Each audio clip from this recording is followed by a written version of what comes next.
Alright, I can't find a hat. I don't know where all this hair went. Oh, hang on, there's a wasp in here.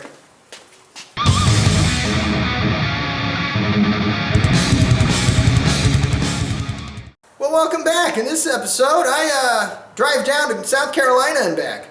No, I don't. I already did that. But I picked some stuff up in South Carolina, and I spent all day driving just to get it. So, let me show you what it is. We got a Ford 9-inch set up, mostly. No axles. But we got some of it. We got a housing.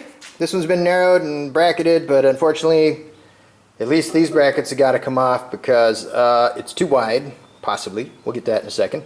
But these brackets are pretty shot, so if I'm going to have to replace them anyway, I can put them wherever I need them, which is good because they're too wide right now to fit in between the rear tires.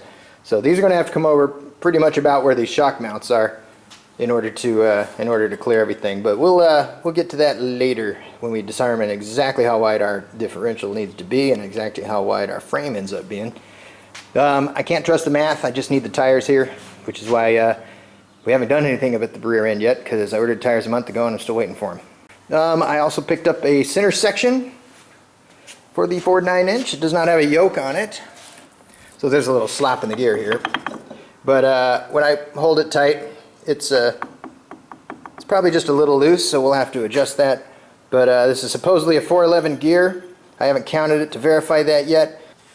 Alright, we'll go from that. So 1, 2, 3, 4, 5, 6, 7, 8, 9, 10, 11, 12, 13, 14, 15, 16, 17, 18, 19, 20, 1, 2, 3, 4, 5, 6, 7, 8, 9, 30, 1, 2, 3, 4, 5, 6, 7. So we got 37 on the ring gear. And I am going to make a mark here on the pinion, on the corner. I'm going to black out a corner of the tooth here, and I'm going to turn it in this direction so I don't wipe that off as it comes around. So we've got 1, 2, 3, 4, 5, 6, 7, 8, 9. Okay, so 9. 9 divided by 37 equals, wait, my bad, sorry. 37 divided by 9 equals, yeah, 411. Alright, good, we do have a 411 gear. But that is a track lock, a Ford posi unit, if you will, a limited slip differential. So as long as that's in good shape, we should have a posi unit. And in case we don't like that gear ratio, or it's not what it was supposed to be, I also picked up 11 more sets of gears. There's one in that box, there's about 5 in this box, and there's another 4, 5 in that box, a couple there. So we have a bunch of gears. They're all different ratios. I still got to go through and make sure they all actually are pairs, are matched sets. We also got this, which appears to be brand new. It does have some surface rust, probably from the box getting wet at some point or something. And she's polished. So apparently that's like a NASCAR thing. I don't think this is the kind of thing you would want to run on the street. So for you guys out there who know a lot about 9-inch rear diffs or rear ends in general, feel free to comment down in the comments because there's a lot of guys who really know what they're talking about out there, and I don't.